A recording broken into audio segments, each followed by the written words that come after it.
Partition पे move on करने से पहले मैं ये चाहती हूँ कि साथ साथ मैं प्रॉब्लम सम्स को भी डिफरेंशिएट करती जाऊँ, क्योंकि बच्चे बहुत कंफ्यूज होते हैं एडिशन प्रॉब्लम सम्स में और सब्ट्रैक्शन प्रॉब्लम सम्स में। जैसे मैंने आपको अपनी लास्ट वीडियो में बताया था कि कुछ कीवर्ड्स होते हैं जिनके थ्रू हम आइडेंटिफाई करते हैं कि which kind of statement, which kind of some is this. ये देखिए, ये एक क्वेश्चन है जो मैंने अपनी तरफ से अभी जल्दी जल्दी बनाया है कि Ahmad has ₹5 in his pocket. अच्छा, एक चीज़ आप लोगों ने ध्यान में रखनी है कि जो प्रॉब्लम सम्स होते हैं उनकी स्टेटमेंट्स बच्चों को बनानी आनी चाहिए। देखें, हर सेंटेंस में से आप एक एक स्टेटमेंट बना सकते हैं। Ahmad has ₹5 in his pocket. आप कैसे स्टेटमेंट क्रिएट करेंगे? Amount Ahmad has equals to ₹5.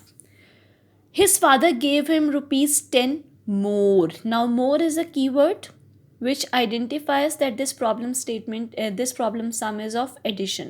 So his father gave him ₹10. Amount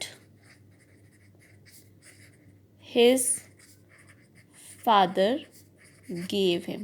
वही वर्ड्स हैं, सिर्फ आपने वर्ड्स को थोड़ा सा उसकी प्लेसमेंट को चेंज करना है। बहुत इजी होता है जब आप अपने बच्चों को रोज़ का अगर एक एक स्टेटमेंट बनानी भी सिखा दें तो बहुत इजीली बच्चे स्टेटमेंट्स बनानी सीख जाते हैं। और स्टेटमेंट्स के भी मार्क्स होते हैं, सम बनाने के अलग मार्क्स होते हैं, स्टेटमेंट बनाने के अलग मार्क्स होते हैं, कैलकुलेशन के अलग मार्क्स होते हैं। तो हर क्वेश्चन की जो डिवीज़न है ना मार्क्स की, वो आपको साथ साथ मैं बताती जाऊंगी। अच्छा, how much amount does he have now? पहले उसके पास ₹5 थे, फिर उसके पास ₹10 और आ गए। क्या लगता है आपको, हम क्या करेंगे? हम एडिशन करेंगे, क्योंकि पहले उसके पास ₹5 थे, फिर उसके पास ₹10 और आ गए। हमने टोटल अमाउंट काउंट करनी है। Total is again the keyword of addition. तो हम क्या करेंगे? अच्छा, इसमें हम यहाँ पे दो तरह के स्टेटमेंट्स लिख सकते हैं। या तो हम यहाँ पे लिखते हैं टोटल अमाउंट, या हम इधर से लिख सकते हैं कि amount he has now. Amount he has now.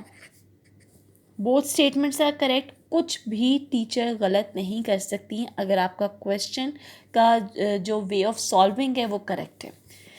आपने द सम बनाना है, ₹5 प्लस ₹10, या हम 10 प्लस 5 कर सकते हैं। What is the answer? Fingers पे बच्चों को कहिए, काउंट करेंगे, उसके बाद आंसर आएगा 15। अच्छा, ये तो हमारा आंसर हो गया ख़त्म। लेकिन हमने एक आंसरिंग स्टेटमेंट बनानी होती है कि Ahmad has ₹15 in his pocket. तो जब मैं टीच करती होती थी तो उसकी मार्किंग हम कैसे करते थे? जो मार्क्स की डिस्ट्रीब्यूशन होती थी वो कैसे करते थे? सम बनाने का 1 मार्क होता था, आंसरिंग स्टेटमेंट लिखने का 1 मार्क होता था। आंसर अगर बच्चे ने गलत नहीं लिखा, सही लिखा है, तो उसके 0.5 मार्क्स होते थे। और इन स्टेटमेंट्स के भी मार्क्स होते थे, आई थिंक 2.5 होते थे, क्योंकि ये टोटल जो हमारा प्रॉब्लम सम होता था वो 5 मार्क्स के ऊपर कंसिस्ट करता था। 2.5 2.5 प्लस 1 3.5, 4.5 एंड 5। तो ये ऐसे हमारी मार्किंग होती थी। एक एक चीज़ काउंट होती है, एक एक चीज़ के मार्क्स होते हैं। तो कोई भी स्टेप अगर बच्चा मिस करता है या ओवर कॉन्फिडेंट होकर बच्चा कहता है कि मैं ये स्टेप स्किप करके मैं सीधा आंसर लिख दूँ, तो मार्क्स बच्चे के कट हो जाएंगे। तो ये अपने बच्चों को आप स्टेप बाय स्टेप अगर ट्रेन करेंगे प्रॉब्लम सम्स को सॉल्व करने के लिए, और एक एक स्टेप करने के बाद अपने बच्चों को ये सिखाएंगे कि आपने एक एक स्टेप के बाद उसको रीचेक करना है, तो सवाल ही नहीं पैदा होता कि आपके बच्चे के मार्क्स कम आए या वो कोई सिली मिस्टेक। हाँ, बच्चे कई दफ़ा ऐसा होता है कि कई बच्चे लैक ऑफ अटेंशन की वजह से सही कॉपी नहीं करते हैं, कि अगर जैसे क्वेश्चन में ₹5 लिखा हुआ है, नीचे वो ₹6 लिख देंगे, तो उनका आंसर गलत हो जाएगा।